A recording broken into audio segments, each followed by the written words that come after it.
Mijara belabûna spî ango qimil di nav şagirtan de bûye mijareke girîng û serekî di piraniya dibistanên Kobanê û rojane ev mijara fere dibe û hecmarek mezin ji zarokan bi vê nexweşiyê dikeve û bi taybet dibistanên di nav bajar de.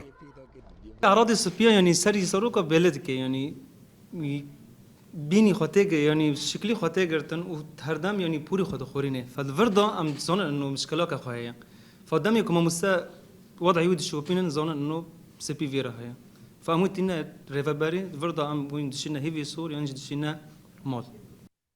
Li gorî berpirsiyara desteya perwerdeya ku dibistanên Kobanê bi rêva dibin, têkez dike ku hecmarek mezin ji şagirtan nexweşî li wan bela bûye û zêdetirî heyvek û wan banga xwe li heyva sora Kurd kirî ta ku vê nexweşiyê çareser bikin. گور شوپانتونا گومکری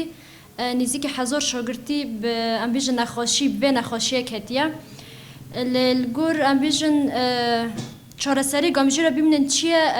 ما به علاقه خواب به با صورت شکر و دسته تندرستی راجبو به روشه اونا جی هنه کی برسب درنگ خست برسب نداره Gelek saziyên tenduristî li Kobanê dixebitin. Lê ji bo çareserkirina mijara derketina spî di dibistanan de ta ana ti saziyan xwe amade nekirî ta ku vê mijarê çareser bikin. طالما شاگرد بکتی و به تأکید مالبات دیده سپیانه دبی کت تشتکی توای چهار سر بکی نهاد پروژه مدام مگوام هر کسی که هر شاگردی که به کمای شوشاک درمان و کدوی شامپو سینال اجمار آماده بکم هر مال پی سری خواب بشون همچنین ای مالبات توای بشون